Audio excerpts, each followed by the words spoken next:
ਸਤਿ ਸ਼੍ਰੀ ਅਕਾਲ ਜੀ। ਫਲਸਫੇ ਜ਼ਿੰਦਗੀ ਦੇ ਚੈਨਲ 'ਤੇ ਤੁਹਾਡਾ ਸਵਾਗਤ ਹੈ। ਫੋਨ ਦੀ ਘੰਟੀ ਵੱਜਦੇ ਸਾਰ ਮੇਰੀ ਅੱਖ ਖੁੱਲ੍ਹ ਗਈ। ਸਵੇਰ ਦੇ 4 ਵਜੇ ਸਨ। ਕੌਣ ਹੋ ਸਕਦਾ ਹੈ? ਸ਼ਾਇਦ ਗਲਤ ਨੰਬਰ ਹੋਵੇ। ਇਹ ਸੋਚਦਾ ਫੋਨ ਕੰਨ ਨੂੰ ਲਗਾਇਆ ਹੈਲੋ ਆਖਿਆ ਤਾਂ ਉੱਧਰੋਂ ਆਵਾਜ਼ ਆਈ, ਬਾਈ ਮੈਂ ਗੁਰਪ੍ਰੀਤ ਬੋਲ ਰਿਹਾ ਹਾਂ, ਕਨੇਡਾ ਵਾਲਾ। ਤਦੇ ਜਾਣਿਆ ਪਹਿਚਾਣਿਆ ਚਿਹਰਾ ਜ਼ਹਿਨ 'ਚ ਆ ਗਿਆ। ਉਸ ਦੀਆਂ ਗੱਲਾਂ ਮਨ 'ਚ ਤੁਰਨ ਲੱਗੀਆਂ। ਪਹਿਲਾਂ ਉਸ ਦੇ ਬਚਪਨ ਅਤੇ ਫਿਰ ਜਵਾਨੀ ਦੇ ਦਿਨ ਚੇਤੇ ਆਏ। ਛੋਟੇ ਹੁੰਦਿਆਂ ਉਹ ਮੇਰਾ ਮਿੱਤਰ ਵੀ ਸੀ। ਗੁਰਪ੍ਰੀਤ ਸਾਡੇ ਬਲਾਕ ਵਿੱਚ ਹੀ ਰਹਿੰਦਾ ਸੀ। ਉਹਨਾਂ ਦੇ ਕਾਲ ਵਿੱਚ ਵੱਡੀ ਉਮਰ ਦੇ ਮਾਪੇ ਮੋਹਨ ਸਿੰਘ ਤੇ ਬਚਨ ਕੌਰ, ਸਭ ਤੋਂ ਵੱਡੇ ਪੁੱਤਰ ਹਰਮੀਤ ਸਿੰਘ, ਵਿਚਕਾਰਲਾ ਬਲਜੀਤ ਸਿੰਘ ਤੇ ਉਹਨਾਂ ਦੀ ਛੋਟੀ ਭੈਣ ਮਨਪ੍ਰੀਤ ਅਤੇ ਸਭ ਤੋਂ ਛੋਟਾ ਗੁਰਪ੍ਰੀਤ ਰਹਿੰਦੇ ਸਨ। ਸ਼ੁਰੂ ਵਿੱਚ ਉਹ 4 ਕਮਰਿਆਂ ਵਿੱਚ ਰਹਿੰਦੇ ਸਨ। ਗੁਰਪ੍ਰੀਤ ਦੇ ਵੱਡੇ ਹੋਣ 'ਤੇ ਉਹਨਾਂ ਇੱਕ ਕਮਰਾ ਦੁਕਾਨ ਵਿੱਚ ਬਦਲ ਲਿਆ ਸੀ।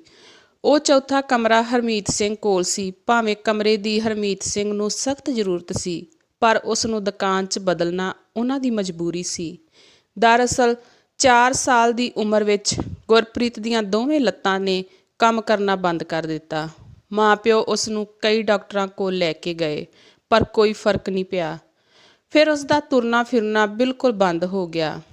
ਉਸ ਨੂੰ ਇੱਕ ਥਾਂ ਤੋਂ ਦੂਜੀ ਥਾਂ ਜਾਣ ਲਈ ਰਿੜ੍ਹਨਾ ਪੈਂਦਾ। ਡਾਕਟਰਾਂ ਕੋਲ ਜਾ ਜਾ ਕੇ ਥੱਕ ਗਏ ਤਾਂ ਉਹਨਾਂ ਨੇ ਸੰਤਾਂ, ਪੀਰਾਂ ਅਤੇ ਲੋਕਾਂ ਦੇ ਦੱਸੇ ਟੂਣੇ ਟੋਟਕਿਆਂ ਦੀ ਵੀ ਮਦਦ ਲੈਣੀ ਸ਼ੁਰੂ ਕਰ ਦਿੱਤੀ।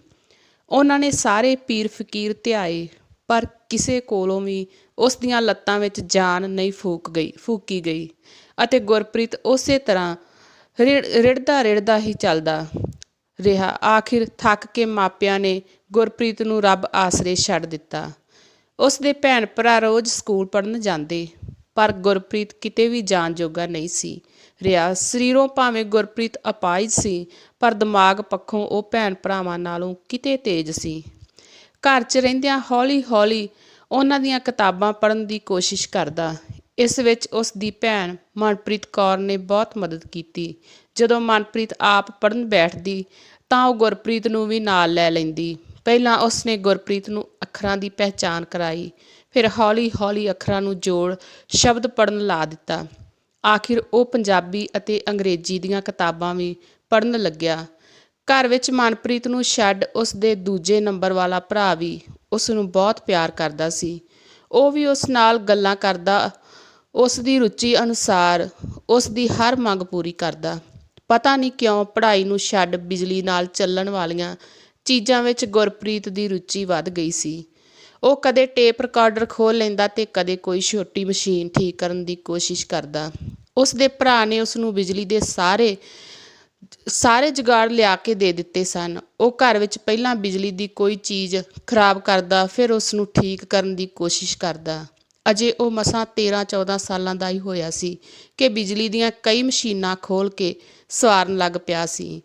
ਉਸ ਨੇ ਸਕੂਲ ਜਾ ਕੇ ਕੋਈ ਪੜ੍ਹਾਈ ਨਹੀਂ ਕੀਤੀ, ਪਰ ਉਹ ਹਿਸਾਬ ਦੇ ਕਈ ਔਖੇ ਸਵਾਲ ਮਨਪ੍ਰੀਤ ਨੂੰ ਸਮਝਾ ਦਿੰਦਾ। ਅੰਗਰੇਜ਼ੀ ਦੀਆਂ ਕਈ ਕਿਤਾਬਾਂ ਦੇ ਅਰਥ ਦੱਸ ਦਿੰਦਾ। ਭਰਾਵਾਂ ਵਿੱਚ ਸਭ ਤੋਂ ਵੱਡਾ ਭਰਾ ਅੱਡ ਬਿਰਤੀ ਦਾ ਬੰਦਾ ਸੀ। ਉਸ ਨੂੰ ਤਾਂ ਆਪਣੇ ਆਪ ਤੱਕ ਹੀ ਮਤਲਬ ਸੀ। ਉਸ ਨੇ ਸਕੂਲ ਦੀ ਪੜ੍ਹਾਈ ਪੂਰੀ ਕਰਕੇ ਕਾਲਜ ਜਾਣਾ ਠੀਕ ਨਹੀਂ ਸਮਝਿਆ। ਉਹ ਕਲੋਨੀ ਦੇ ਆਪਣੇ ਮਿੱਤਰ ਅਤੇ ਉਸ ਦੇ ਠੇਕੇਦਾਰ ਪਿਓ ਨਾਲ ਮਿਲ ਕੇ ਕਈ ਛੋਟੇ ਛੋਟੇ ਠੇਕੇ ਨਿੱਜੀ ਤੌਰ 'ਤੇ ਲੈਣ ਲੱਗਿਆ। ਗੁਰਪ੍ਰੀਤ 18 ਸਾਲ ਦਾ ਹੋ ਗਿਆ ਸੀ, ਪਰ ਉਸ ਦੀਆਂ ਲੱਤਾਂ ਅਜੇ ਵੀ ਉਸ ਦਾ ਸਾਥ ਨਹੀਂ ਦਿੰਦੀਆਂ ਸਨ। ਉਸ ਦੇ ਭਰਾ ਰਾਹੀਂ ਲਿਆਂਦੀਆਂ ਫੌੜੀਆਂ ਨਾਲ ਤੁਰਨਾ ਲੱਗ ਗਿਆ। ਹੁਣ ਉਸ ਨੂੰ ਜ਼ਮੀਨ 'ਤੇ ਰਿੜ੍ਹਨਾ ਨਹੀਂ ਪੈਂਦਾ ਸੀ। ਘਰ ਵਿੱਚ 4 ਕਮਰੇ ਸਨ। ਇੱਕ ਨੂੰ ਉਹਨਾਂ ਡਰਾਇੰਗ ਰੂਮ ਬਣਾ ਲਿਆ ਸੀ। ਬਾਹਰ ਵਾਲਾ ਕਮਰਾ ਉਸ ਦੇ ਭਰਾ ਕੋਲ ਸੀ। ਇੱਕ ਵਿੱਚ ਉਹਨਾਂ ਦੇ ਮਾਪੇ ਤੇ ਭੈਣ ਰਹਿੰਦੀ ਸੀ। ਇੱਕ ਛੋਟੇ ਭਰਾ ਤੇ ਗੁਰਪ੍ਰੀਤ ਦੇ ਹਿੱਸੇ ਸੀ। ਉਸ ਦੇ ਭਰਾ ਦੇ ਮਨ ਵਿੱਚ ਆਇਆ ਕਿ ਉਹ ਆਪਣੇ ਛੋਟੇ ਭਰਾ ਗੁਰਪ੍ਰੀਤ ਲਈ ਬਿਜਲੀ ਦੀ ਦੁਕਾਨ ਖੋਲ੍ਹ ਦੇਵੇ। ਪਹਿਲਾਂ ਹੌਲੀ ਹੌਲੀ ਬਲਾਕ ਅਤੇ ਫਿਰ ਕਲੋਨੀ ਦੀਆਂ ਬਿਜਲੀ ਦੀਆਂ ਕਈ ਚੀਜ਼ਾਂ ਠੀਕ ਹੋਣ ਲਈ ਉਸ ਦੇ ਦੁਕਾਨ 'ਤੇ ਆਉਣ ਲੱਗੀਆਂ। ਗੁਰਪ੍ਰੀਤ ਨੂੰ ਵਕਤ ਕੱਟਣ ਦੇ ਨਾਲ ਨਾਲ ਥੋੜ੍ਹੀ ਆਮਦਨ ਵੀ ਆਉਣ ਲੱਗੀ। ਫਿਰ ਇੱਕ ਦਿਨ ਮਾਪਿਆਂ ਨੇ ਵੱਡੇ ਭਰਾ ਦਾ ਵਿਆਹ ਕਰ ਦਿੱਤਾ। ਕੁੜੀ ਦਲੀਪ ਕੌਰ ਭੈੜੇ ਸੁਭਾਅ ਵਾਲੀ ਆਈ। ਘਰ ਵਿੱਚ ਕਿਸੇ ਤਰ੍ਹਾਂ ਦੀ ਮਦਦ ਕਰਨ ਦੀ ਥਾਂ ਸਹੁਰੇ ਘਰ ਆਉਂਦਿਆਂ ਹੀ ਉਸਨੇ ਪਤੀ ਨੂੰ ਪਰਿਵਾਰ ਵਿਰੁੱਧ ਭੜਕਾਉਣਾ ਸ਼ੁਰੂ ਕਰ ਦਿੱਤਾ। ਮੋਹਨ ਸਿੰਘ ਦਾ ਇੱਕ ਜਮਾਤੀ ਦਰਬਾਰਾ ਸਿੰਘ ਕਦੇ ਕੈਨੇਡਾ ਜਾ ਵਸਿਆ ਸੀ। ਉਸ ਦੀ ਇੱਕ ਧੀ ਸੀ। ਦਰਬਾਰਾ ਸਿੰਘ ਇੱਕ ਵਾਰ ਕਿਸੇ ਕੰਮ ਲਈ ਇੰਡੀਆ ਆਇਆ ਹੋਇਆ ਸੀ ਅਤੇ ਮੋਹਨ ਸਿੰਘ ਦੇ ਘਰ ਠਹਿਰਿਆ। 3-4 ਦਿਨਾਂ ਵਿੱਚ ਹੀ ਉਸਨੇ ਆਪਣੇ ਮਿੱਤਰ ਦਾ ਵੱਡੇ ਤੋਂ ਛੋਟਾ ਪੁੱਤਰ ਜਚ ਗਿਆ। ਇੱਕ ਦਿਨ ਸਵੇਰੇ ਚਾਹ ਪੀਂਦਿਆਂ ਉਸਨੇ ਗੱਲ ਤੋਰੀ, ਬਈ ਮੋਹਨ ਸਿਆਂ, ਇੱਕ ਗੱਲ ਕਰਨੀ ਸੀ ਤੇਰੇ ਨਾਲ। ਚਾਹ ਪੀਂਦੇ ਮੋਹਨ ਸਿੰਘ ਨੇ ਆਪਣੇ ਦੋਸਤ ਵੱਲ ਵੇਖਿਆ ਜ਼ਰੂਰ, ਪਰ ਬੋਲਿਆ ਕੁਝ ਨਹੀਂ। ਯਾਰ ਤੂੰ ਆਪਣਾ ਪੁੱਤਰ ਮੈਨੂੰ ਦੇ ਦੇ। ਮੋਹਨ ਸਿੰਘ ਦੀ ਸਮਝ ਵਿੱਚ ਕੁਝ ਨਹੀਂ ਆਇਆ, ਪਰ ਉਹ ਇਸ ਨੂੰ ਸਮਝਣ ਲਈ ਉਸ ਵੱਲ ਦੇਖਦਾ ਰਿਹਾ। ਯਾਰ ਮੇਰੇ ਵੱਲ ਕੀ ਦੇਖ ਰਿਹਾ? ਪਤਾ ਮੇਰੀ ਇੱਕੋ ਇੱਕ ਧੀ ਹੈ, ਮੇਰੇ ਕੋਲ ਗੱਡੀਆਂ ਹਨ, ਮੇਰਾ ਟਰਾਂਸਪੋਰਟ ਦਾ ਵੱਡਾ ਕੰਮ ਹੈ, ਵੱਡਾ ਘਰ ਹੈ, ਪੈਸਾ ਵੀ ਹੈ। ਜੇ ਕਮੀ ਹੈ ਤਾਂ ਇੱਕ ਮੁੰਡੇ ਦੀ, ਜਿਹੜਾ ਮੇਰੀ ਧੀ ਨਾਲ ਮੇਰਾ ਕਾਰੋਬਾਰ ਸਾਂਭ ਲਵੇ। ਪਰ ਤੂੰ ਕੈਨੇਡਾ ਰਹਿੰਦਾ ਹੈ ਤੇ ਬਈ ਮੋਹਨ ਸਿਆਂ, ਜੇ ਮੈਂ ਕੈਨੇਡਾ 'ਚ ਰਹਿੰਦਾ ਹਾਂ ਤਾਂ ਤੇਰਾ ਮੁੰਡਾ ਵੀ ਉੱਥੇ ਰਹਿ ਸਕਦਾ ਹੈ। ਉੱਥੇ ਜਾਵੇਗਾ ਤਾਂ ਮੌਜ ਕਰੇਗਾ, ਜੰਮਿਆ ਜਮਾਇਆ ਕੰਮ ਮਿਲ ਜਾਵੇਗਾ। ਬਸ ਉਸ ਨੂੰ ਸਾਂਭਣ ਵਾਲਾ ਚਾਹੀਦਾ ਹੈ। ਮੇਰੀ ਧੀ ਵੀ ਬਹੁਤ ਚੰਗੀ ਤੇ ਸਿਆਣੀ ਕੁੜੀ ਹੈ, ਤੇਰੇ ਪੁੱਤ ਨਾਲ ਜ਼ਰੂਰ ਐਡਜਸਟ ਕਰ ਲਵੇਗੀ। ਦੋਵਾਂ ਮਿੱਤਰਾਂ ਨੇ ਮਿੰਟ ਵਿੱਚ ਹੀ ਰਿਸ਼ਤਾ ਪੱਕਾ ਕਰ ਲਿਆ। ਮਹੀਨੇ ਵਿੱਚ ਹੀ ਵਿਆਹ ਹੋ ਗਿਆ ਅਤੇ 6 ਮਹੀਨੇ ਬਾਅਦ ਉਹ ਕੈਨੇਡਾ ਚਲਾ ਗਿਆ। ਉਸ ਦੇ ਚਲੇ ਜਾਣ ਦਾ ਸਭ ਤੋਂ ਵੱਧ ਦੁੱਖ ਗੁਰਪ੍ਰੀਤ ਨੂੰ ਸੀ, ਕਿਉਂਕਿ ਉਸ ਦੀ ਮਦਦ ਕਰਦਾ ਸੀ। 1 ਸਾਲ ਹੋਰ ਲੰਘਿਆ। ਮੋਹਨ ਸਿੰਘ ਨੇ ਧੀ ਦਾ ਵਿਆਹ ਕਰ ਦਿੱਤਾ ਅਤੇ ਉਸ ਦਾ ਮੁੰਡਾ ਪਿਓ ਤੇ ਗੁਰਪ੍ਰੀਤ ਨੂੰ ਕੈਨੇਡਾ ਲੈ ਗਿਆ। ਵੱਡੇ ਭਰਾ ਨੇ ਉਹ ਘਰ ਵੇਚ ਦਿੱਤਾ ਤੇ ਤੁਰਦੀ ਕਹਾਣੀ ਦਾ ਇੱਥੇ ਅੰਤ ਹੋ ਗਿਆ। ਕਦੇ ਕਦਾਈ ਕੈਨੇਡਾ ਤੋਂ ਮੈਨੂੰ ਗੁਰਪ੍ਰੀਤ ਦਾ ਫੋਨ ਆਉਂਦਾ ਰਹਿੰਦਾ। ਉੱਥੇ ਉਸਨੇ ਜਨਰਲ ਸਟੋਰ ਖੋਲ੍ਹ ਲਿਆ ਸੀ, ਜਿਹੜਾ ਦਿਨਾਂ ਵਿੱਚ ਹੀ ਚੱਲ ਨਿਕਲਿਆ। ਬਿਜਲੀ ਦੀਆਂ ਛੋਟੀਆਂ-ਛੋਟੀਆਂ ਮਸ਼ੀਨਾਂ ਠੀਕ ਕਰਨ ਵਾਲਾ ਗੁਰਪ੍ਰੀਤ ਕੈਨੇਡਾ ਜਾ ਕੇ ਇੱਕ ਚੰਗਾ ਕਾਰੋਬਾਰੀ ਬਣ ਗਿਆ। ਫਿਰ ਤੁਰਦੀ ਜ਼ਿੰਦਗੀ ਵਿੱਚ ਇੱਕ ਅਜੀਬ ਘਟਨਾ ਵਾਪਰੀ। ਇੱਕ ਦਿਨ ਗੁਰਪ੍ਰੀਤ ਦਾ ਫੋਨ ਆਇਆ। ਕਿੰਨਾ ਚਿਰ ਉਹ ਮੇਰੇ ਨਾਲ ਗੱਲਾਂ ਕਰਦਾ ਰਿਹਾ। ਉਸਨੇ ਇੱਕ ਅਜਿਹੀ ਬਾਤ ਦੱਸੀ ਜਿਸ 'ਤੇ ਮੈਨੂੰ ਯਕੀਨ ਹੀ ਨਹੀਂ ਹੋਇਆ। ਉਹ ਕੈਨੇਡਾ ਜਾਣ ਤੋਂ ਕੁਝ ਸਮੇਂ ਬਾਅਦ ਚੁੱਪਚਾਪ ਆਪਣੇ ਮਾਪਿਆਂ ਨਾਲ ਪੰਜਾਬ ਆਇਆ ਤੇ ਇੱਕ BA ਪਾਸ ਕੁੜੀ ਨਾਲ ਵਿਆਹ ਕਰਾ ਕੇ ਕੈਨੇਡਾ ਮੁੜ ਗਿਆ। ਮੈਨੂੰ ਇਹ ਸਮਝ ਨਹੀਂ ਆਈ ਕਿ BA ਪੜ੍ਹੀ ਕੁੜੀ ਨੇ ਅਜਿਹੇ ਬੰਦੇ ਨਾਲ ਵਿਆਹ ਕਿਵੇਂ ਕਰਵਾ ਲਿਆ, ਜਿਸ ਦੀਆਂ ਦੋਵੇਂ ਲੱਤਾਂ ਕੰਮ ਨਹੀਂ ਸਨ ਕਰਦੀਆਂ, ਜਿਹੜਾ ਇੰਨਾ ਲਾਚਾਰ ਬੇਵੱਸ ਹੈ ਕਿ ਫੌੜੀਆਂ ਤੋਂ ਬਿਨਾਂ ਕਿਤੇ ਜਾ ਨਹੀਂ ਸਕਦਾ, ਜਿਸ ਨੇ ਜੀਵਨ ਵਿੱਚ ਕਦੇ ਠੀਕ ਤਰ੍ਹਾਂ ਤੁਰ ਕੇ ਨਹੀਂ ਵੇਖਿਆ। ਉਹ ਸਾਬਤ ਕੁੜੀ ਕੈਨੇਡਾ 'ਚ ਲੋਕਾਂ ਸਾਹਮਣੇ ਉਸ ਅੱਧੇ ਆਦਮੀ ਨਾਲ ਕਿਵੇਂ ਤੁਰਦੀ ਹੋਵੇਗੀ ਕਿ ਲੋਕ ਉਸ ਵੱਲ ਤਰਸ ਭਰੀਆਂ ਨਜ਼ਰਾਂ ਨਾਲ ਨਹੀਂ ਵੇਖਦੇ ਹੋਣਗੇ। ਵਕਤ ਲੰਘਿਆ 5 ਸਾਲ ਤੱਕ ਦਾ। ਫਿਰ ਕਦੇ ਗੁਰਪ੍ਰੀਤ ਦਾ ਫੋਨ ਨਹੀਂ ਆਇਆ ਤੇ ਨਾ ਹੀ ਮੈਂ ਉਸ ਨੂੰ ਮੁੜ ਸੰਪਰਕ ਕਰ ਸਕਿਆ। ਹੌਲੀ-ਹੌਲੀ ਉਸ ਦੀਆਂ ਸਾਰੀਆਂ ਯਾਦਾਂ ਮਨ 'ਚੋਂ ਬਾਹਰ ਨਿਕਲ ਗਈਆਂ। ਪਰ ਅੱਜ ਸਵੇਰੇ 4 ਵਜੇ ਉਸ ਦੇ ਫੋਨ ਨੇ ਫਿਰ ਉਹ ਸਭ ਯਾਦ ਕਰਵਾ ਦਿੱਤਾ ਸੀ। ਉਸ ਨੇ ਫੋਨ 'ਤੇ ਦੱਸਿਆ ਕਿ ਪਹਿਲਾਂ ਉਹ ਕੈਨੇਡਾ ਤੋਂ ਦਿੱਲੀ ਆਵੇਗਾ ਅਤੇ ਉੱਥੋਂ ਫਿਰ ਪੰਜਾਬ ਚਲਿਆ ਜਾਵੇਗਾ। 15 ਦਿਨ ਪੰਜਾਬ ਰਹਿ ਕੇ ਉਹ ਫਿਰ ਦਿੱਲੀ ਮੁੜੇਗਾ। ਮੈਂ ਸੋਚਿਆ ਕਲੋਨੀ ਵਿੱਚ ਹੀ ਉਸ ਲਈ ਕੋਈ ਗੈਸਟ ਹਾਊਸ ਦੇ 2 ਕਮਰੇ ਬੁੱਕ ਕਰਵਾ ਦੇਵਾਂ ਤਾਂ ਕਿ ਉਸ ਨੂੰ ਕੋਈ ਤਕਲੀਫ ਨਾ ਹੋਵੇ। 15 ਦਿਨਾਂ ਬਾਅਦ ਗੁਰਪ੍ਰੀਤ ਨਵੀਂ ਚਮਚਮਾਉਂਦੀ ਗੱਡੀ ਵਿੱਚ ਆਪਣੇ ਮਾਂ-ਪਿਓ ਨਾਲ ਸਾਡੇ ਘਰ ਆ ਗਿਆ। ਗੱਡੀ ਡਰਾਈਵਰ ਚਲਾ ਕੇ ਆਇਆ ਸੀ, ਜਿਹੜੀ ਉਸਨੇ 1 ਮਹੀਨੇ ਲਈ ਕਿਰਾਏ 'ਤੇ ਲਈ ਸੀ। ਗੁਰਪ੍ਰੀਤ ਉਸੇ ਤਰ੍ਹਾਂ ਦਾ ਸੀ ਜਿਹੋ ਜਿਹਾ 5 ਵਰ੍ਹੇ ਪਹਿਲਾਂ ਦਿੱਲੀ ਤੋਂ ਕੈਨੇਡਾ ਗਿਆ ਸੀ। ਬਸ ਉਸ ਦਾ ਚਿਹਰਾ ਪਹਿਲਾਂ ਨਾਲੋਂ ਭਰਿਆ ਲੱਗ ਰਿਹਾ ਸੀ। ਉਸਨੇ ਸਲੀਕੇ ਵਾਲੇ ਕੱਪੜੇ ਪਹਿਨ ਰੱਖੇ ਸਨ। ਉਸ ਵਿੱਚ ਇੱਕ ਬਦਲਾਅ ਹੋਰ ਆ ਗਿਆ ਸੀ। ਹੁਣ ਉਹ ਉਸ ਦੇ ਭਰਾ ਰਾਹੀਂ ਖਰੀਦੀਆਂ ਫੌੜੀਆਂ ਨਾਲ ਨਹੀਂ ਸੀ ਤੁਰਿਆ, ਸਗੋਂ ਕੈਨੇਡਾ ਤੋਂ ਆਪਣੇ ਲਈ ਬੈਟਰੀ ਨਾਲ ਚੱਲਣ ਵਾਲੀ ਵੀਲਚੇਅਰ 'ਤੇ ਲੈ ਆਇਆ ਸੀ, ਜਿਹੜੀ ਛਤਰੀ ਵਾਂਗ ਬੰਦ ਹੋ ਜਾਂਦੀ ਸੀ। ਉਹਨਾਂ ਨੇ ਸਾਡੇ ਘਰ ਚਾਹ ਪੀਤੀ ਅਤੇ ਕੈਨੇਡਾ ਦੀਆਂ ਗੱਲਾਂ ਕਰਦੇ ਰਹੇ। ਉਸ ਮੁਲਕ ਵਿੱਚ ਸੁੱਖ ਭੋਗਦੇ ਬੰਦਿਆਂ ਦੀਆਂ ਗੱਲਾਂ, ਸਰਕਾਰ ਦੀਆਂ ਗੱਲਾਂ, ਜਿਹੜੀਆਂ ਉੱਥੋਂ ਦੇ ਲੋਕਾਂ ਦਾ ਧਿਆਨ ਰੱਖਦੀਆਂ ਹਨ, ਜਿਹੜੀਆਂ ਉਹਨਾਂ ਨੂੰ ਕੋਈ ਔਖ ਨਹੀਂ ਆਉਣ ਦਿੰਦੀਆਂ। ਗੁਰਪ੍ਰੀਤ ਦੀ ਉਸ ਥਾਂ ਹੋਰ ਵੀ ਮਦਦ ਹੁੰਦੀ ਹੈ। ਮੈਂ ਉਸ ਨੂੰ ਕਲੋਨੀ 'ਚ ਬਣੇ ਗੈਸਟ ਹਾਊਸ ਵਿੱਚ ਛੱਡ ਕੇ ਘਰ ਆ ਗਿਆ। ਉਹਦੇ ਮਾਂ-ਪਿਓ ਦੇ ਨਾਲ ਹੋਣ ਕਰਕੇ ਗੁਰਪ੍ਰੀਤ ਨਾਲ ਕੋਈ ਵੀ ਨਿੱਜੀ ਗੱਲ ਨਹੀਂ ਕਰ ਸਕਿਆ। ਘਰ ਆ ਕੇ ਮੈਂ ਕਿੰਨਾ ਹੀ ਚਿਰ ਉਸ ਬਾਰੇ ਸੋਚਦਾ ਰਿਹਾ। ਇਸ ਵਾਰੀ ਉਹ ਮੈਨੂੰ ਇੰਨਾ ਸਿੱਧਾ ਨਹੀਂ ਲੱਗਿਆ ਜਿਹੋ ਜਿਹਾ ਉਹ 5 ਵਰ੍ਹੇ ਪਹਿਲਾਂ ਕਨੇਡਾ ਗਿਆ ਸੀ। ਉਸ ਦੀਆਂ ਗੱਲਾਂ ਇੱਕ ਵਪਾਰੀ ਵਾਲੀਆਂ ਸਨ, ਜਿਨ੍ਹਾਂ ਵਿੱਚ ਲਾਭ ਅਤੇ ਹਾਨੀ ਛੁਪੀ ਹੋਈ ਸੀ। ਹੁਣ ਉਸ ਨੂੰ ਦੁਨੀਆਦਾਰੀ ਦਾ ਪਤਾ ਸੀ। ਉਸ ਦੇ ਮਾਪਿਆਂ ਦੇ ਹੁੰਦਿਆਂ ਮੈਂ ਉਹਦੇ ਵਿਆਹ ਬਾਰੇ ਨਹੀਂ ਪੁੱਛ ਸਕਿਆ ਕਿ ਉਸ ਦੀ ਗ੍ਰਹਿਸਥੀ ਕਿਵੇਂ ਚੱਲ ਰਹੀ ਹੈ। ਇਹ ਸਾਰਾ ਕੁਝ ਨਿਯਮ ਨਾਲ ਚੱਲ ਰਿਹਾ ਸੀ ਜਾਂ ਉਸ ਵਿੱਚ ਕੋਈ ਅਰਜ਼ਨ ਵੀ ਸੀ। ਉਹ ਕੁੜੀ ਜਿਸ ਨੂੰ ਪੰਜਾਬ ਤੋਂ 5 ਵਰ੍ਹੇ ਪਹਿਲਾਂ ਵਿਆਹ ਕੇ ਲੈ ਗਿਆ ਸੀ, ਉਸ ਨਾਲ ਕਿਵੇਂ ਕੱਟ ਰਹੀ ਹੈ? ਉਹ ਉਸ ਨਾਲ ਕਿਉਂ ਨਹੀਂ ਆਈ? ਅਜਿਹੇ ਕੁਝ ਸਵਾਲ ਮੇਰੇ ਮਨ ਵਿੱਚ ਸਨ। ਅਗਲੇ ਦਿਨ ਸਵੇਰੇ ਜਦੋਂ 10 ਵਜੇ ਮੈਂ ਗੈਸਟ ਹਾਊਸ ਪਹੁੰਚਿਆ ਤਾਂ ਉਹ ਤਿੰਨੋਂ ਕਿਤੇ ਜਾਣ ਵਾਲੇ ਸਨ। ਗੁਰਪ੍ਰੀਤ ਬਹੁਤ ਸੋਹਣੇ ਕੱਪੜੇ ਪਹਿਨੇ ਵੀਲ ਚੇਅਰ 'ਤੇ ਬੈਠਾ ਸੀ ਅਤੇ ਮਾਂ-ਪਿਓ ਨੇ ਵੀ ਨਵੇਂ ਕੱਪੜੇ ਪਹਿਨ ਰੱਖੇ ਸਨ। ਪੁੱਤ, ਅਸੀਂ ਆਹ ਕਲੋਨੀ ਦੇ ਗੁਰਦੁਆਰੇ ਸਾਹਿਬ 'ਚ ਮੱਥਾ ਟੇਕਣ ਜਾ ਰਹੇ ਹਾਂ। ਅੱਧਾ ਘੰਟਾ ਤਾਂ ਸਾਨੂੰ ਲੱਗ ਹੀ ਜਾਵੇਗਾ। ਇੰਨੇ ਚਿਰ ਤੋਂ ਓਨਾ ਚਿਰ ਤੂੰ ਗੁਰਪ੍ਰੀਤ ਨਾਲ ਗੱਲਾਂ ਕਰ, ਗੁਰਪ੍ਰੀਤ ਦੀ ਮਾਂ ਨੇ ਕਿਹਾ। ਮੇਰਾ ਕੋਈ ਜਵਾਬ ਸੁਣੇ ਬਿਨਾਂ ਹੀ ਉਹ ਦੋਵੇਂ ਗੁਰਦੁਆਰਾ ਸਾਹਿਬ ਚਲੇ ਗਏ। ਕਮਰੇ ਵਿੱਚ ਮੈਂ ਅਤੇ ਗੁਰਪ੍ਰੀਤ ਰਹਿ ਗਏ। ਤੂੰ ਕੌਫੀ ਪੀਏਗਾ? ਗੁਰਪ੍ਰੀਤ ਨੇ ਪੁੱਛਿਆ। ਮੈਂ ਅਜੇ ਹਾਂ ਜਾਂ ਨਾ ਨਾਲ ਜਵਾਬ ਦੇਣ ਦੀ ਸੋਚ ਹੀ ਰਿਹਾ ਸੀ ਕਿ ਉਸਨੇ ਵੀਲ ਚੇਅਰ 'ਤੇ ਲੱਗੀ ਘੰਟੀ ਵਜਾਈ ਅਤੇ ਗੈਸਟ ਹਾਊਸ ਦਾ ਇੱਕ ਕਾਮਾ ਆਪ ਪਲਾਂ ਵਿੱਚ ਹਾਜ਼ਰ ਹੋ ਗਿਆ।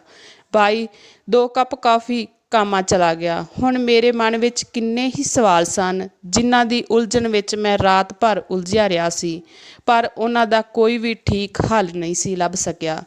ਹੋਰ ਬਾਈ, ਗੁਰਪ੍ਰੀਤ ਕਿਵੇਂ ਚੱਲ ਰਹੀ ਹੈ ਕਨੇਡਾ ਵਿੱਚ? ਗੱਲ ਸ਼ੁਰੂ ਕਰਨ ਵਿੱਚ ਪਹਿਲ ਮੈਂ ਹੀ ਕੀਤੀ। ਬਹੁਤ ਵਧੀਆ। ਬਸ ਯਾਰ, ਉਸ ਦੇਸ਼ ਵਿੱਚ ਜਾ ਕੇ ਪਤਾ ਲੱਗਿਆ ਕਿ ਜ਼ਿੰਦਗੀ ਕੀ ਹੁੰਦੀ ਹੈ। ਰੱਬ ਕੋਲੋਂ ਮਿਲਿਆ ਇਹ ਜੀਵਨ ਕਿੰਨਾ ਬੇਮੁੱਲਾ ਹੈ, ਜਿਹੜੇ ਹਿੰਦੁਸਤਾਨ 'ਚ ਇਹ ਮੁਲਕ ਵਿੱਚ ਕਿਵੇਂ ਬੇਮਤਲਬ ਜਿਹਾ ਹੋ ਕੇ ਲੰਘ ਜਾਂਦਾ ਹੈ ਅਤੇ ਸਾਨੂੰ ਪਤਾ ਹੀ ਨਹੀਂ ਲੱਗਦਾ। ਉਸ ਦੀਆਂ ਗੱਲਾਂ ਸੁਣ ਕੇ ਮੈਂ ਹੈਰਾਨ ਰਹਿ ਗਿਆ। ਬਸ ਇਹੋ ਸੋਚ ਕੇ ਸਾਡੇ ਮੁਲਕ ਵਿੱਚ ਕੀ ਇਨਸਾਨ ਰਹਿੰਦੇ ਹੀ ਨਹੀਂ? ਜੇ ਗੁਰਪ੍ਰੀਤ ਕਹਿ ਰਿਹਾ ਕਿ ਉਹ ਠੀਕ ਹੈ, ਮੈਂ ਇਹਨਾਂ ਗੱਲਾਂ ਨੂੰ ਪਾਸੇ ਹਟਾ ਉਸ ਕੋਲੋਂ ਅਗਲਾ ਸਵਾਲ ਪੁੱਛਿਆ। ਹੋਰ ਬਾਈ, ਤੂੰ ਵਿਆਹ ਕਰਵਾਇਆ ਅਤੇ ਸਾਨੂੰ ਤੇ ਤੇਰੇ ਇੰਡੀਆ ਆਉਣ ਦਾ ਪਤਾ ਹੀ ਨਹੀਂ ਲੱਗਿਆ। ਹਾਂ ਯਾਰ, ਉਸ ਵੇਲੇ ਮੇਰੇ ਕੋਲ 2 ਦਿਨ ਹੀ ਸਨ। ਕਨੇਡਾ 'ਚ ਮੇਰਾ ਕੋਈ ਬਹੁਤ ਜ਼ਰੂਰੀ ਕੰਮ ਅਟਕਿਆ ਪਿਆ ਸੀ। ਮੈਂ ਬੀਜੀ ਅਤੇ ਪਾਪਾ ਜੀ ਬਸ 2 ਦਿਨਾਂ ਲਈ ਇੰਡੀਆ ਆਏ ਸੀ। ਵਿਆਹ ਕਰਵਾ ਕੇ ਮੈਂ ਕਨੇਡਾ ਮੁੜ ਗਿਆ ਸੀ। ਇਸ ਤੋਂ ਬਾਅਦ ਮੇਰੇ ਮਨ ਵਿੱਚ ਫਿਰ ਉਹੀ ਸਵਾਲ ਕਿ BA ਪੜ੍ਹੀ ਕੁੜੀ ਨੇ ਉਸ ਨਾਲ ਵਿਆਹ ਕਿਵੇਂ ਕਰਵਾ ਲਿਆ?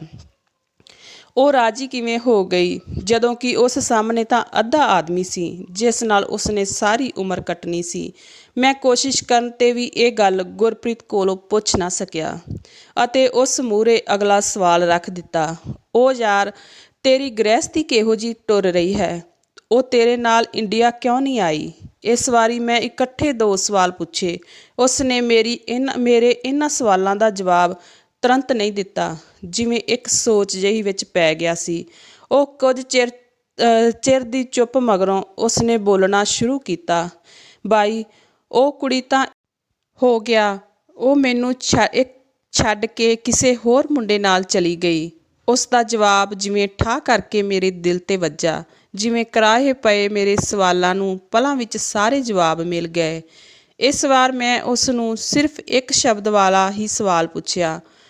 ਉਹ 5 ਸਾਲਾਂ ਤੱਕ ਮੇਰੇ ਨਾਲ ਰਹੀ, ਗੁਰਪ੍ਰੀਤ ਨੇ ਗੱਲ ਸ਼ੁਰੂ ਕੀਤੀ। ਪਰ ਜਦੋਂ ਕਨੇਡਾ ਸਰਕਾਰ ਨੇ ਉਸ ਨੂੰ ਗ੍ਰੀਨ ਕਾਰਡ ਦੇ ਦਿੱਤਾ ਅਤੇ ਉਸ ਉੱਥੇ ਪੱਕੀ ਹੋ ਗਈ ਤਾਂ ਮੈਨੂੰ ਛੱਡ ਕੇ ਕਿਸੇ ਹੋਰ ਘਰ ਜਾ ਵਸੀ। ਬਹੁਤ ਅਫਸੋਸ ਦੀ ਗੱਲ ਹੈ ਭਾਈ ਸਾਹਿਬ, ਇਹ ਗੱਲ ਮੈਂ ਉੱਪਰੋਂ ਹੀ ਆਖੀ ਸੀ। ਜਦੋਂ ਅਜਿਹਾ ਤਾਂ ਹੋਣਾ ਹੀ ਸੀ, ਪਰ ਇੱਕ ਵਾਰੀ ਮੈਨੂੰ ਇਸ ਤਰ੍ਹਾਂ ਕਹਿਣਾ ਹੀ ਪਿਆ। ਇਸ ਵਿੱਚ ਅਫਸੋਸ ਵਾਲੀ ਕਿਹੜੀ ਗੱਲ ਹੈ ਭਾਈ ਸਾਹਿਬ? ਸ਼ਬਦ ਤੈਨੂੰ ਪਤਾ ਨਹੀਂ, ਇਸ ਵਾਰੀ ਮੈਂ ਇੰਡੀਆ ਵਿਆਹ ਕਰਾਉਣ ਲਈ ਹੀ ਆਇਆ ਹਾਂ। ਉਸੇ ਤਰ੍ਹਾਂ ਬੈਠੇ ਉਸਨੇ ਕਿਹਾ। ਭਾਈ ਸਾਹਿਬ, ਤੁਸੀਂ ਇਸ ਤਰ੍ਹਾਂ ਕਦੋਂ ਤੀਕ ਕਰੋਗੇ? ਇਸ ਵਾਰੀ ਵੀ ਨਵੀਂ ਵਿਆਹੀ ਕੁੜੀ 5 ਸਾਲਾਂ ਬਾਅਦ ਧੋਖਾ ਦੇ। ਮੇਰੀ ਗੱਲ ਅਜੇ ਅਧੂਰੀ ਹੀ ਸੀ, ਪਰ ਗੁਰਪ੍ਰੀਤ ਨੇ ਜ਼ੋਰਦਾਰ ਠਾਕਾ ਮਾਰਿਆ ਤੇ ਖੀ ਕਰਦਾ ਹੋਇਆ ਬੋਲਣ ਲੱਗਾ, ਭਾਈ ਸਾਹਿਬ ਕਿੰਨੇ ਭੋਲੇ ਹੋ ਤੁਸੀਂ। ਇਹ ਤਾਂ ਬਹੁਤ ਸਿੱਧੀ ਜਿਹੀ ਗੱਲ ਹੈ। ਪਹਿਲੀ ਕੁੜੀ ਨਾਲ ਮੇਰੇ 5 ਵਰ੍ਹੇ ਬਹੁਤ ਮੌਜ ਨਾਲ ਨਿਕਲੇ। ਇਹਨਾਂ 5 ਸਾਲਾਂ ਵਿੱਚ ਜਦੋਂ ਤੀਕ ਉਹ ਪੱਕੀ ਨਹੀਂ ਹੋਈ, ਮੇਰੀ ਪੂਰੀ ਕੇਅਰ ਕਰਦੀ ਰਹੀ। ਉਸਨੇ ਤਾਂ ਮੇਰੀ ਖੂਬ ਸੇਵਾ ਕੀਤੀ। ਠੀਕ ਹੈ, ਉਹ ਮੇਰੇ ਬੱਚੇ ਦੀ ਮਾਂ ਨਹੀਂ ਬਣ ਸਕੀ, ਪਰ 5 ਸਾਲਾਂ ਵਿੱਚ ਉਸਨੇ ਮੈਨੂੰ ਉਹ ਸੁੱਖ ਵੀ ਦਿੱਤਾ। ਉਸ ਦੇ ਕੈਨੇਡਾ ਪਹੁੰਚਦਿਆਂ ਹੀ ਮੈਨੂੰ ਪਤਾ ਲੱਗ ਗਿਆ ਸੀ ਤੇ ਉਸ ਦਾ ਇਸ਼ਕ ਮੇਰੇ ਘਰ ਨੇੜੇ ਰਹਿੰਦੇ ਇੱਕ ਮੁੰਡੇ ਨਾਲ ਮਹੀਨੇ ਬਾਅਦ ਹੀ ਚੱਲ ਪਿਆ ਸੀ, ਉਹੀ ਜਿਸ ਦੇ ਘਰ ਹੁਣ ਉਹ ਜਾ ਵਸੀ ਹੈ। ਪਰ ਇਹ ਸਭ ਹੋਣ 'ਤੇ ਮੈਨੂੰ ਕੋਈ ਫਰਕ ਨਹੀਂ ਪਿਆ। ਮੈਂ ਉਸ ਦੀ ਟੁਰ ਦੀ ਗੱਲ ਨੂੰ ਕੱਟ ਕੇ ਪੁੱਛਿਆ, ਫਰਕ ਕਿਸ ਲਈ ਨਹੀਂ ਪਿਆ? ਮੈਂ ਕਿਹੜਾ ਇੰਡੀਆ ਤੋਂ ਉਸ ਨੂੰ ਅਸਲੀ ਪਤਨੀ ਬਣਾ ਕੇ ਲਿਆਇਆ ਸਾਂ। ਕਿਉਂ ਨਹੀਂ ਲੈ ਕੇ ਗਏ ਕਿ ਤੁਸੀਂ ਉਸ ਨਾਲ ਵਿਆਹ ਨਹੀਂ ਕਰਵਾਇਆ ਸੀ? ਉਸ ਨਾਲ 4 ਲਾਵਾਂ ਨਹੀਂ ਲਈਆਂ ਸਨ? ਇਸ ਵਾਰੀ ਮੈਂ ਉਸ ਨੂੰ ਤਿੱਖੀ ਸੁਰ ਵਿੱਚ ਇਕੱਠੇ 3 ਸਵਾਲ ਪੁੱਛੇ। 4 ਲਾਵਾਂ ਲੈਣ ਨਾਲ ਹਰ ਇੱਕ ਔਰਤ ਲੋਕਾਂ ਦੇ ਅਤੇ ਧਰਮ ਦੀਆਂ ਨਜ਼ਰਾਂ ਵਿੱਚ ਪਤਨੀ ਜ਼ਰੂਰ ਬਣ ਜਾਂਦੀ ਹੈ। ਉਹ ਪਤਨੀ ਪਤੀ ਦੇ ਸਾਰੇ ਹੱਕ ਵੀ ਸਾਂਭ ਲੈਂਦੀ ਹੈ, ਪਰ ਪਤਨੀ ਬਣਦੇ ਵੇਲੇ ਕੀ ਉਹਦੇ ਮਨ ਵਿੱਚ ਸੱਚਾਈ ਹੁੰਦੀ ਹੈ? ਇਹ ਵੀ ਤਾਂ ਹੋ ਸਕਦਾ ਹੈ ਕਿ ਉਹ ਇਹ ਸਭ ਦਿਖਾਵੇ ਲਈ ਜਾਂ ਮਜਬੂਰੀ ਵਿੱਚ ਕਰ ਰਹੀ ਹੋਵੇ। ਤੁਸੀਂ ਪਹਿਲੀ ਕੁੜੀ ਦੇ ਨੱਸ ਜਾਣ ਵੱਲ ਇਸ਼ਾਰਾ ਕੀਤਾ। ਇਹ ਤਾਂ ਸਿੱਧੀ ਜਿਹੀ ਗੱਲ ਹੈ। ਇਸ ਵੇਲੇ ਮੈਂ 40 ਦਾ ਹੋ ਗਿਆ। ਜੇ ਮੇਰੀ ਉਮਰ 60, 65 ਜਾਂ 70 ਦੀ ਹੋਈ ਤਾਂ ਮੈਨੂੰ 5 ਵਰ੍ਹੇ ਦੇ ਹਿਸਾਬ ਨਾਲ 5-6 ਕੁੜੀਆਂ ਦੀ ਲੋੜ ਪਵੇਗੀ। ਫਿਰ ਇਹ ਕੀ ਮੁਸ਼ਕਲ ਹੈ, ਆਪੇ ਮਿਲ ਜਾਣਗੀਆਂ। ਪਰ ਗੁਰਪ੍ਰੀਤ ਜੀ, ਤੁਹਾਨੂੰ 60, 65 ਤੇ 70 ਸਾਲ ਦੀ ਉਮਰ ਵਿੱਚ ਕੁੜੀ ਕੌਣ ਦੇਵੇਗਾ? ਕਿ ਤੁਸੀਂ ਤਦ ਤੀਕ ਬੁੱਢੇ? ਮੈਂ ਗੱਲ ਅਧੂਰੀ ਛੱਡ ਦਿੱਤੀ। ਇਸ ਵਾਰ ਉਸਨੇ ਠਾਕਾ ਤਾਂ ਨਹੀਂ ਮਾਰਿਆ, ਪਰ ਖੀ ਜ਼ਰੂਰ ਕਰਨ ਲੱਗਿਆ। ਛੇਤੀ ਹੀ ਆਪਣੇ ਹਾਸੇ 'ਤੇ ਕਾਬੂ ਪਾ ਕੇ ਉਹ ਬੋਲਣ ਲੱਗਿਆ, ਇਸ ਵੇਲੇ ਮੈਂ 40 ਦਾ ਹਾਂ। ਇਹਨਾਂ ਦਿਨਾਂ ਵਿੱਚ ਮੈਂ ਪੰਜਾਬ ਵਿੱਚ 4 ਕੁੜੀਆਂ ਵੇਖ ਚੁੱਕਿਆ ਜਿਹੜੀਆਂ 18-20 ਸਾਲ ਦੀਆਂ ਹਨ। ਉਹ ਸਾਰੀਆਂ ਵਿਆਹ ਕਰਵਾ ਕੇ ਮੇਰੇ ਨਾਲ ਕੈਨੇਡਾ ਜਾਣ ਲਈ ਤਿਆਰ ਹਨ। ਇੱਥੇ ਦਿੱਲੀ ਵਿੱਚ ਜਿਹੜੀ ਕੁੜੀ ਅੱਜ ਮੈਂ ਵੇਖਣ ਜਾ ਰਿਹਾ ਹਾਂ, ਉਹ ਵੀ 29 ਸਾਲਾਂ ਦੀ ਹੈ। ਲੱਗਦਾ ਹੈ ਉਹ ਮੇਰੇ ਨਾਲ ਵਿਆਹ ਕਰਾਉਣ ਨੂੰ ਰਾਜ਼ੀ ਹੋ ਜਾਵੇਗੀ, ਕਿਉਂਕਿ ਉਸ ਲਈ ਤੇ ਉਸ ਦੇ ਮਾਪਿਆਂ ਲਈ ਇਹ ਵਿਆਹ ਕੋਈ ਮਾਇਨੇ ਨਹੀਂ ਰੱਖਦਾ। ਬਸ ਉਹ ਚਾਹੁੰਦੇ ਹਨ ਕਿ ਉਹਨਾਂ ਦੀ ਧੀ ਕਿਸੇ ਨਾ ਕਿਸੇ ਤਰ੍ਹਾਂ ਕੈਨੇਡਾ ਜਾ ਕੇ ਇੱਕ ਵਾਰੀ ਪੱਕੀ ਹੋ ਜਾਵੇ। ਫਿਰ ਉਸ ਦੇ ਸਹਾਰੇ ਉਹਨਾਂ ਦਾ ਸਾਰਾ ਟੱਬਰ ਹੀ ਕੈਨੇਡਾ ਬੰਦ ਡਾਲਰਾਂ ਵਿੱਚ ਖੇਡਣ ਲੱਗ ਜਾਵੇਗਾ। ਜਦੋਂ ਮੈਨੂੰ 40 ਸਾਲ ਦੇ ਨੂੰ 18 ਤੋਂ 20 ਸਾਲ ਤੀਕ ਦੀਆਂ ਕੁੜੀਆਂ ਮਿਲਦੀਆਂ ਹਨ ਤੇ ਮੈਂ ਜਦੋਂ 70 ਸਾਲ ਦਾ ਹੋ ਗਿਆ ਕਿ ਮੈਨੂੰ 40 ਸਾਲਾਂ ਤੋਂ ਪਹਿਲਾਂ ਵਾਂਗ ਹੀ ਖੀ ਕਰਕੇ ਹੱਸਣ ਲੱਗਿਆ। ਇਸ ਵਾਰ ਉਸਨੇ ਗੱਲ ਇੱਥੇ ਹੀ ਛੱਡ ਦਿੱਤੀ। ਉਸ ਦੀ ਗੱਲ ਤਾਂ ਪੱਥਰ 'ਤੇ ਵੱਜੀ ਲਕੀਰ ਸੀ, ਜਿਸ ਨੂੰ ਨਾ ਤਾਂ ਮਿਟਾਇਆ ਜਾ ਸਕਦਾ ਸੀ ਤੇ ਨਾ ਹੀ ਝੁਠਲਾਇਆ ਜਾ ਸਕਦਾ ਸੀ। ਇਸ ਤੋਂ ਅੱਗੇ ਤਾਂ ਕਹਿਣ ਲਈ ਕੁਝ ਬਚਿਆ ਹੀ ਨਹੀਂ ਸੀ। ਉਸਨੇ ਜੋ ਕਿਹਾ ਸਭ ਸੱਚ ਸੀ। ਮੇਰੀ ਤੇ ਗੁਰਪ੍ਰੀਤ ਦੀ ਗੱਲ ਮੁੱਕ ਗਈ। ਸ਼ੰਕਾਵਾਂ ਦਾ ਹੱਲ ਮੇਰੇ ਸਾਹਮਣੇ ਸੀ। ਵੀਲਚੇਅਰ 'ਤੇ ਬੈਠੇ ਗੁਰਪ੍ਰੀਤ ਨੇ ਇੱਕ ਵਾਰੀ ਜਿੱਤ ਦੀ ਸ਼ਕਲ ਬਣਾ ਕੇ ਮੇਰੇ ਵੱਲ ਵੇਖਿਆ ਅਤੇ ਫਿਰ ਉਹ ਵੀਲਚੇਅਰ ਨੂੰ ਚਲਾਉਂਦਾ ਹੋਇਆ 5ਵੀਂ ਕੁੜੀ ਵੇਖਣ ਲਈ ਬਾਹਰ ਖੜੀ ਕਾਰ ਵੱਲ ਤੁਰ ਪਿਆ। ਸੋ ਦੋਸਤੋ, ਇਹ ਕਹਾਣੀ ਜਿਹੜੀ ਕਿ ਅੱਜ ਦੀ ਸੱਚਾਈ ਨੂੰ ਬਿਆਨ ਕਰਦੀ ਹੈ। ਜਿਹੜੀਆਂ ਕੁੜੀਆਂ ਬਾਹਰ ਜਾਣ ਖਾਤਰ ਕਿਸੇ ਵੀ ਲੰਗੜੇ, ਲੂਲੇ ਜਾਂ ਬਜ਼ੁਰਗ ਨਾਲ ਵਿਆਹ ਕਰਵਾ ਲੈਂਦੀਆਂ ਹਨ ਤੇ ਉੱਥੇ ਜਾ ਕੇ ਉਸ ਨੂੰ ਛੱਡ ਦਿੰਦੀਆਂ ਹਨ। ਕਹਾਣੀ ਸੁਣਨ ਲਈ ਤੁਹਾਡਾ ਬਹੁਤ ਬਹੁਤ ਧੰਨਵਾਦ। ਤੁਹਾਨੂੰ ਇਹ ਕਹਾਣੀ ਕਿੱਦਾਂ ਦੀ ਲੱਗੀ ਤੁਸੀਂ ਕਮੈਂਟ ਬਾਕਸ ਵਿੱਚ ਜ਼ਰੂਰ ਦੱਸਣਾ। ਧੰਨਵਾਦ।